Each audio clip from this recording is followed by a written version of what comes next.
So welcome back here. We are talking today about clear light. We did the 4 empties this last time, which also gets us to the point of clear light, but the Padmasambhava gives us some very specific instructions in terms of how to achieve and recognize clear light. And I'm going to go ahead and start by reading from the text.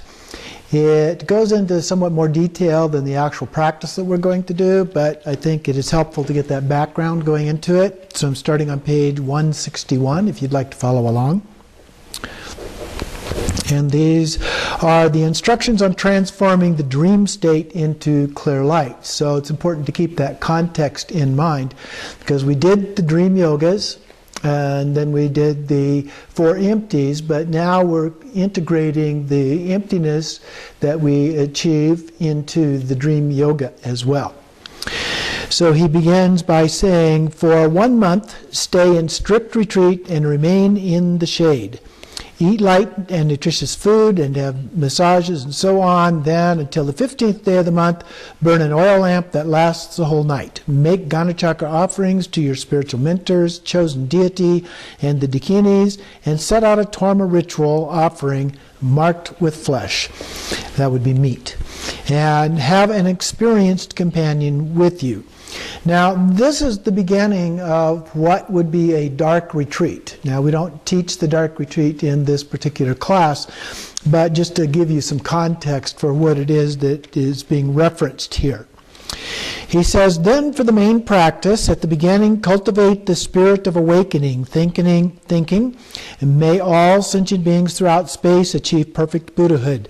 For that purpose, I shall meditate on the clear light, the natural liberation of delusion. Pray for the sake of all sentient beings throughout space. Bless me that delusion may arise as a clear light. Bless me that I may apprehend the clear light. Lie down in the sleeping lion posture with your head pointed to the north. Slightly hold your breath.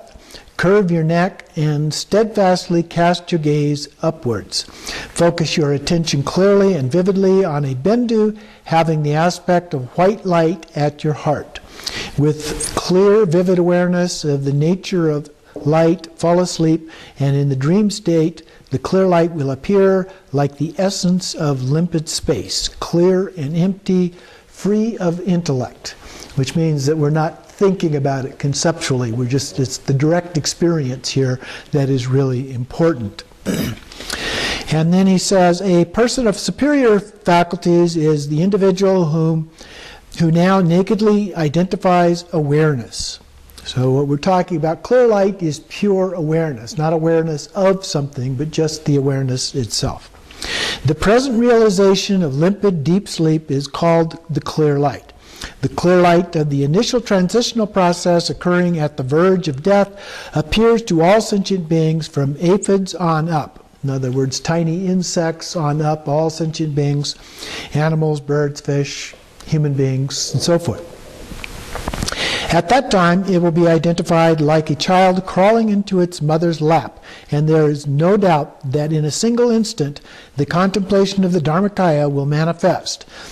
This reference to the child and the mother is the difference between child clear light and mother clear light. So the child clear light is what we refer to sometimes as semblant clear light or approximate clear light. It's our intellectual understanding of clear light, whereas mother clear light is the real thing. And the mother clear light is said to occur at the time of death. And then those two merge. One recognizes the other, and they merge together, and we recognize Dharmakaya. Hence, this alone is the most crucial of the 6 transitional processes, the 6 transitional processes being the 6 bardos here. To identify this, it is extremely important that you identify the awareness of the transitional process of living, for that realization is crucial for this apprehension of the clear light in the transitional process of dreaming. In other words, you need to recognize it during the awake state through your meditation in order to be able to recognize it at the time of death. If you don't recognize it during the daytime, your regular time, or during the sleep process prior to death, then you won't recognize it at the time of death. It will be like a blip that you won't even notice. And then continuing on top of 164, to apprehend the clear light in the nature of reality itself, Dharma Dhatu, at the time of death, you who nakedly identify awareness should position your body as before, subdue your awareness, and in the vivid clarity and emptiness, focus your awareness at your heart and fall asleep.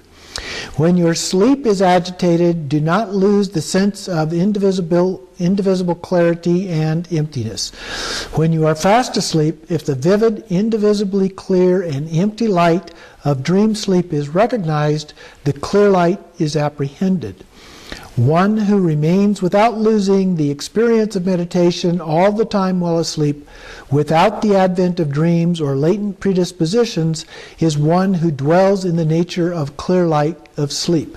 That is one session. So the idea is that by going to sleep and sustaining that awareness of the awareness throughout this period of time, that you then will have attained this state that allows you to recognize it at the time of death.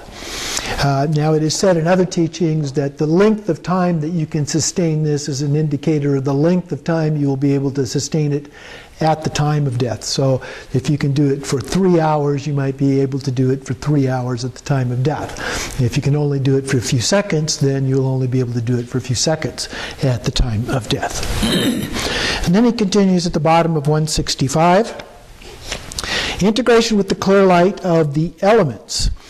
At first, when you fall asleep with your forehead covered with warmth, earth is dissolving into water. At that time, train in the vivid sense of clarity and emptiness, and focus your interest at the heart. Then, when consciousness sinks, water is dissolving into fire. And at that time, do not lose the vivid sense of clarity and emptiness. When the mind becomes agitated, fire is dissolving into air. And at that time, too, train in the vivid sense of clarity and emptiness. Falling fast asleep corresponds to air dissolving into consciousness. And at that time, too, clearly and vividly focus on your heart without losing the earlier sense of clarity and emptiness. Then, the state of dreamless lucidity corresponds to the consciousness dissolving into the clear light. And at that time, your sleep will lucidly remain in the clarity and emptiness that is unborn and devoid of recollection. If you recognize the clarity and emptiness of that occasion, which is free of the intellect, this is called recognizing the clear light. And that is similar to the dissolution of consciousness into the clear light at the time of death. So this is training for the intermediate state between death and rebirth. The present recognition of the dream state is the real training for the intermediate state. That is the second session. So in this, now we'll come back to this particular sequence, the dissolution of the elements, because it corresponds to another teaching in terms of the dissolution of the elements at the time of death. And then at the end of that sequence, then that is the time when you no longer are breathing. And then there's another sequence here that you do, which is the dissolution of consciousness that then leads into the actual clear light. So he continues, train in that repeatedly. A little while after you have gone to sleep, have a companion gently arouse you and ask, have you apprehended the clear light? If not, you will by repeating this many times. This is called the clear light of realization, and it is the foremost among all the kinds of clear light. If you do not apprehend it by any means, train in the visionary clear light experience. Position your body as before, present a target by focusing on the clear, vivid, non-dual nature of your primary spiritual mentor and Orgyen Padma, Bhavasambhava, in the center of the four-petaled lotus inside your heart. It's similar to what we did previously as one of the options of falling asleep with dream yoga. Fall asleep as before with your awareness clear and vivid, and do not lose that sense until your consciousness dissolves into the clear light. First, at the time of deep sleep, vividly remain in clarity and emptiness without recollection, and thereafter, instead of dreaming, let the form of Orgyan Padma clearly appear at your heart. Then a clear vision of your entire body, then your bed, your meditation hut, and the surrounding environment will arise as if you were seeing it in the daylight. So this is a recognition of this environment that we're in. This is the mandala. This is the Buddha nature, the nature of all phenomena, the Buddha field, if you will. As this vision is greatly purified, Mount Meru, together with the four quadrants of the world, will clearly appear. Such a vision is called the visionary clear light. By unifying with the clear light of realization, the basic clear light is identified. And there is no doubt that in the first transitional process, you will become a Buddha. That is the third session. So from that, there are many opportunities in the bardos to become a Buddhist. So each of these recognitions are among those. And then he continues, if you still do not apprehend it in that way, visualize your body as your chosen deity. And in the immaculately limpid center of your abdomen, which is like an inflated balloon, similar to the vase breathing we did before, imagine the central lipid channel in the aspect of light, appearing and yet without an inherent nature. At your heart, imagine a purified essence of a bindu, having a red sheen and imbued with the clear radiance inside the central channel, which passes straight through from the crown of the head to beneath the navel. Originating from the purified essence of the vital energies, it is visualized in the aspect of glimmering light. And imagine that due to its radiance, the whole interior of your torso is of the nature of clear, resplendent light. By maintaining that with clear, empty, vivid awareness, without losing it from the time that you fall asleep until you are in deep sleep, the clear light will be apprehended. If it is not apprehended on that first try, with your companion, visualize that meditative object repeatedly by having them awaken you and then falling back asleep. And by alternating among those meditative objects, one of the kinds of clear light will be apprehended. And then he concludes this section by saying, the nature of the clear light, even after the stream of thoughts has ceased and you have gone to sleep, is a clear and empty phenomena of the dream state, which is like the center of limpid space, remaining nakedly without an object. When you are about to wake up, it turns into continuous samadhi. The visionary clear light entails visual appearances being present as if you were perceiving them during the daytime, even though you were asleep. The countryside and so forth are clearly seen. You may think you have not fallen asleep, but you can be awakened. You may think you have fallen asleep, but you will clearly see things inside your house. If that is unified with the clear light of realization, this is the best, and you will certainly be liberated in the transitional process. In the important instructions on the 6 transitional processes, this is called the clear light, natural liberation of delusion, samaya. So that covers his instructions of integrating this into the actual process with the dream yoga practices that we have done previously. So clear light is the direct experience of luminous emptiness. And so that is the definition of our innate Buddha nature that resides in here, or Rigpa. It's the same as Rigpa as well. Now some refer to it as bliss emptiness, particularly in the path of Tantra. We talk about it often as bliss emptiness.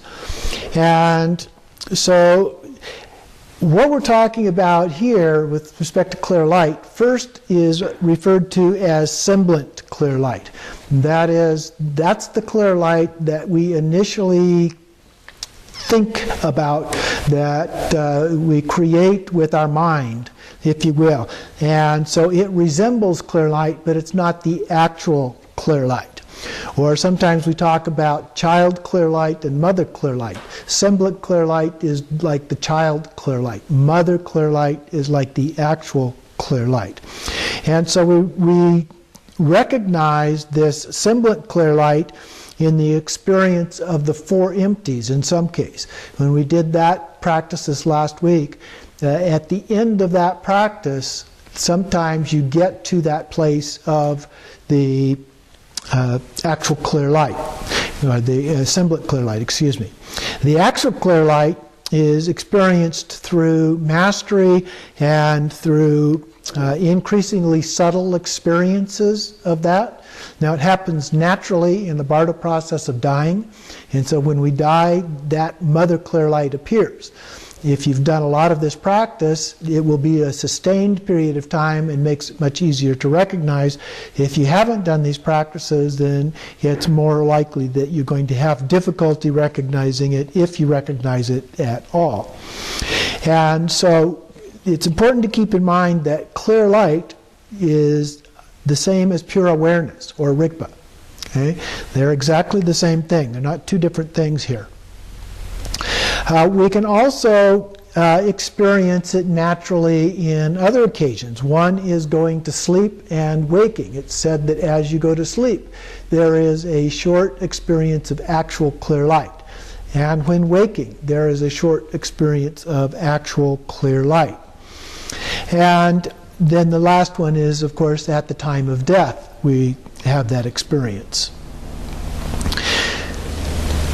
And so this child clear light that we have practiced doing and recognizing then helps us to recognize the mother clear light at the time of death, and then they merge together. When that happens, we achieve enlightenment. And that's why doing these practices are important, so that we're prepared at the time of death to recognize that mother clear light, and then that merger will happen and we will attain enlightenment. So the first session in terms of this practice, you begin by visualizing yourself as Vajrayogini or another deity or consort in union together. Light emanates from the Hong, in the case of Vajrayogini, at her heart, which purifies the inanimate universe and melts into the clear light that is then absorbed into the animate universe. I don't have it yet. I'll give it to you later. I understand, but can you read it again? Because then I would get it. Okay. You visualize yourself as Vajrayogini, and the light emanates from the Hong at your heart, and then that purifies the inanimate universe, non-living things, and then that melts into clear light that is absorbed into the animate universe, living things. And then that melts into clear light that then comes back to you as Vajrayogini, into your heart chakra. And then you dissolve from the top down and the bottom up into the Hong at your heart, which then dissolves from the bottom up through the crescent, the drop or bindu, the nada, into emptiness. And then you rest your mind there. And then you experience the four empties, the last of which is the clear light. So you remain in that clear light single-pointedly, and you arise in the actual clear light of Buddhahood. So that's the sequence that you follow. Then afterwards, because in this case we haven't achieved the actual clear light, but just the semblant clear light, we re-arise as Vajrayogini, and then, if you like, you can re-enter your old aggregates, the physical manifestation of your being. And finally, then, we envision the subtle mandala, which is now the size of an atom or a speck of dust, very, very tiny, and is on a white lotus at our heart, and of the wisdom being at our heart, which is a miniature version of Vajrayogini, Jnanasattva, inside our heart chakra. So it's inside the heart chakra of our heart chakra, if you will. So you have the miniature Jnanasattva inside, and then at the heart chakra of that miniature Vajrayogini, then we recognize that mandala, that tiny mandala. And from that, there is a pulsing light of great compassion that's generated from that clear light, and countless manifestations are generated that can benefit sentient beings all over. The second session, and we'll go through it again, is well, we'll talk about how it's done. The second session is similar. We start off as Vajrayogini, and then light rays from the Hong at the heart radiate out and then dissolve the mandala into emptiness. And there are 5 signs of dissolving the elements. So at the time of death, the 5 elements dissolve, and we have different experiences as a part of that. And so that was alluded to in the text that I read from Padmasambhava. And so in the first case, a part of which he didn't mention, so I'm going to add a couple of things here. The sign of earth dissolving into water is a vision like a mirage. He didn't mention that. And then when water dissolves into fire, there's a blueness like smoke coming up. And then fire into air is like sparks or fireflies in the air. And then air into space is like the flame of a butter lamp, a little flickering butter lamp. And then this is followed by 4 very subtle visions that occur. So that's the moment when that happens. That 4th one is the dissolution into space, is the one like the butter lamp, is one that is said that's when our breath stops. And in the West we say that the person is died. In Buddhism, though, the consciousness is still aware, is still awake. And so there's a second process of dissolution of consciousness. And so the first part of that, we have the white drop, the bodhicitta drop at the crown, dissolves and descends to the heart. And there's an experience of whiteness. Everything turns white. Then the second one, the red drop down at the navel, dissolves and goes up the central channel also to the heart, and that creates a sensation of red. Everything looks kind of a red color. And then we have, as the 2 of those surround the indestructible drop at our heart, where our consciousness is said to reside, that blacks out everything, and so we have this black experience. Total darkness. And then from that, after a while, the winds begin to move again, and we have this semblant clear light that we were talking about. That's when that appears. And so that's when we begin to recognize that experience. And so if we've done these other practices, we've prepared for that, then when we have the experience, we're going to recognize it. If we haven't done the practices, it will go by us and we won't recognize it. So that's the importance of doing the practice. So then we meditate on the clear light as long as we can in terms of doing it as a practice. And then we continue and rise as Vajrayogini. And so we have that experience very similar to the experience at the time of death. Now, His Eminence Garchen Rinpoche described the clear light yogas in this way. He says, apart from sustaining mindfulness throughout the day and night, there is no other clear light yoga. It begins with being able to sustain mindfulness throughout the day. When your mind is very clear and sharp during the day, eventually it will carry through the night. When you fall asleep continuing to sustain mindfulness in a union of clear awareness and emptiness, you will first recognize the dream state. This recognition is called recognizing the luminosity of the dream. Then eventually, through the consistent mindfulness, even the dream state will disappear and you will rest in clarity naturally. Awareness will remain. Eventually, clear awareness will even remain during the deep sleep state. It is like the illumination of a flame or a lamp flame. There are no thoughts, and there is a subtle feeling of your sleep's rest. And this is accomplished when you sustain clear awareness continuously. Remain free from the slightest distraction throughout day and night. And then finally, the last part, In deep sleep, you will recognize the clear light of deep sleep. What we call clear light is your ability to outshine thoughts and emotions or feelings with clear awareness. These thoughts, while rising, dissolve without having affected you or leaving a trace behind. A beginning practitioner will sustain mindfulness sometimes and then will again become unmindful. And this must first be overcome during the day. You must first be able to destroy whatever habitual thoughts arise, then habituate sustaining clear awareness. Then, when you go to sleep, uphold mindfulness by falling asleep practicing Om Ahong Vajra recitation. At times, you might remember the Om Ahong during the dream state, and eventually mindfulness will remain even in the deep sleep state. So this is an overall description of the practice. 2 parts to the main practice as Vajra Yogini. The first one's a little bit more detailed, a little bit more like the generation stage. The second one is a little bit more simplistic vision of that, but very similar as well. And then we just go into that state of the clear light and abide in that state.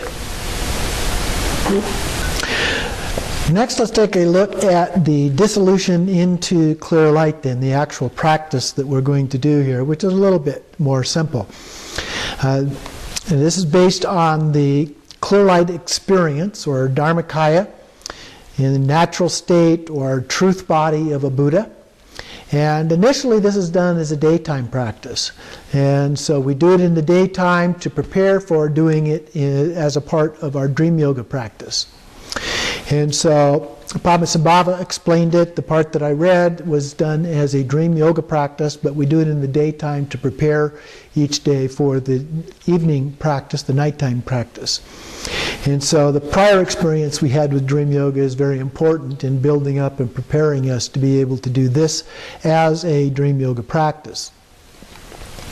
And later I'm going to give you a sadhana that includes all of these practices that we've been looking at, except for the dream yoga part, but as a daytime practice, a sadhana practice that you can do in the daytime that combines all of these, the tumo and the 4 blisses and the 4 empties and so forth into a single practice. And so the practice here is the dissolution into clear light. We want to set our intention in the daytime before going to sleep that we will apprehend the dream state and transform it when we do it, just as with the other dream yogas that we've done. And this is divided into 2 sessions, and then there are also some notes about dispelling obstacles here. And so we begin the instructions on dreaming, the first session.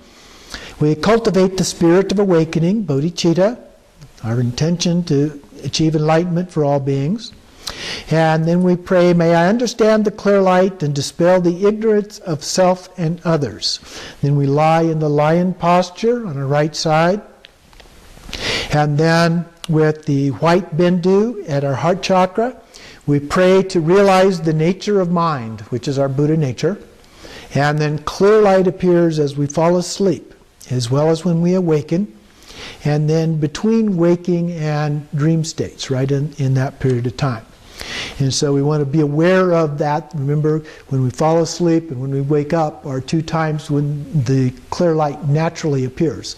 So it's helpful if we recognize them at that time. And that's our goal here in this practice, is to be able to recognize those as we fall asleep and as we wake up. If we recognize them as we're falling asleep, then what we want to do is try and sustain those for a longer period of time, as long as we can. And then it is important to recognize in the daytime so that we have the same experience when we die, that we will have Buddha nature, and because we all have Buddha nature, but we just don't recognize it. But if we get to that point where we can recognize it, then we will recognize it at the time we die as well. So it's, like many other practices, preparation for those bardo experiences. The second session then is dissolution into consciousness. From clarity and emptiness, we visualize at the forehead, we feel warmth, And that's the dissolution of earth into water. This is the dissolution of the elements now. At the heart, there's a sinking feeling with the dissolution of water into fire. In our mind, we have a feeling of agitation, the dissolution of fire into air. And then finally, falling fast asleep, the dissolution of air into consciousness. Now remember, I also pointed out that there is a sensation of a mirage, smoke, and then some sparks or fireflies, and then a flame of a butter lamp that are also associated with those experiences. And then we focus on our heart and recognize that clarity and emptiness. And then finally, the dispelling obstacles. If it doesn't work, Khenchen Palje Dorje Rinpoche recommends sitting in the meditation posture before you go to sleep and then meditating on Buddha nature. And then do the main practice while falling asleep. Or recognizing our Buddha nature and surroundings is also a key. Remember in the description from Padmasambhava, he talked about recognizing our surroundings when we're in the sleep state. So that's an important, that's the mandala. That's the mandala, the Buddha field that we have when we're doing the generation stage. But here we're recognizing it more in an ordinary way than being a somewhat stylized form that we use in the generation stage practice. And so that then brings us, the Buddha nature and the surroundings are the union of samsara and nirvana. Now, in a somewhat more elaborate process from the experience of semblant clear light, that approximation of clear light, the process is sometimes reversed. And so in some practices we get to the point that we go through this and then we recognize the clear light. We stay with that as long as we can, but then we reverse the process. So from the clear light we go back into this experience of blackness and then the redness and the whiteness and so forth, back through the dissolution. We reverse the dissolution of the elements and so forth as a part of those, and the energies then return through the central channel and then we reappear as Vajrayogini. So that's a more natural kind of a process when doing it as a sadhana. So when we get to the sadhana of the red dakini, which I will give you, you will see that kind of a stepwise process in this as a way of kind of bringing all of this together. And so in addition to that, then the body appears as an impure illusory body. Now remember, in these completion stage practices, our goal is to go from an illusory, an impure illusory body to the pure illusory body. And so here we're still at an impure illusory body state, which re-enters our coarse body, and through the force of whatever karma that we have that has not yet been purified, and then that coarse body then can be used to benefit others, the bodhisattva ideal that we looked at in the path of the bodhisattva, or the path of altruism. Now this also is related to remember at the 6 stages in the completion stage practices of the physical isolation and the speech isolation and the mental isolation. So this concludes the mental isolation part of that. So through the Tumo and the Tsa Lung practices with the 4 blisses and the 4 empties, and then the dissolution into clear light, then these empties manifest into these dissolutions of our wind into our heart, and that then concludes that 3rd stage, the mental isolation part of the practice.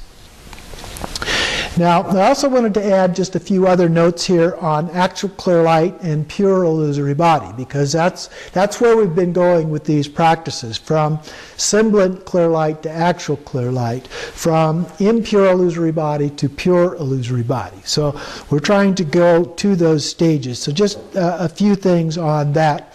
Padmasambhava does not actually say a great deal on it. There were a few notes on that in the text.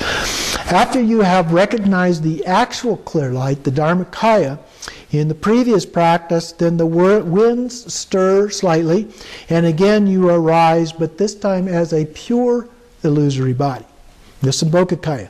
The pure illusory body is capable then of manifesting many different emanations in the Nirmanakaya. And you recall that he was talking, Padmasambhava was referring to that in the text. And that then allows us to benefit all beings. As noted above, the coarse body does not need to be abandoned. In other words, we can achieve this state without actually getting rid of our physical body. We can maintain that as well as the Dharmakaya, Sambhogakaya, and then the physical or Nirmanakaya form all at the same time to benefit other beings. So the pure illusory body is achieved primarily through the mastery of the meditations on Tumo, Tsalong, or channels, winds and drops, and dream yoga that we have been going through. The actual clear light is an experience that you can't really describe per se. It's ineffable. But we can use words to point to it. We can give an idea of what that is like to help identify what it is that you're going after. But you have to be very careful about being too attached to the words. And if you recall, we talked about the 4 reliances a number of times previously. And the last one of those is relying on the direct experience, not the intellectual understanding. And so it's very important. The direct experience is what this is all about. And so that's what we're going after here. And so the guidance of a qualified master is very helpful in doing this, and have an opportunity then to share your own experience and talk about those experiences and to seek guidance where you may be having some hardships. So this is the focus, though, of the next path, the path of great perfection that we'll be getting into. We still have a few things to complete on the path of Tantra here, including the wisdom part of the path. But the focus of the path of great perfection is this clear light, or the Rigpa aspect of that. So we'll be focusing on that in much more detail in that particular part of our study and practice going forward. So, but before leaving the completion stage, I stated that I would get into some of the other explanation on the sexual yogas. So next time we will talk about those, and then we also have a couple of other practices, completion stage, or things that are typically taught as completion stage practices, which include the bardos and the poa, or the transference of consciousness, and then of course the wisdom teachings as well, where we'll look at prasangika. So we still have a few weeks to kind of round out our teachings here on the path of Tantra.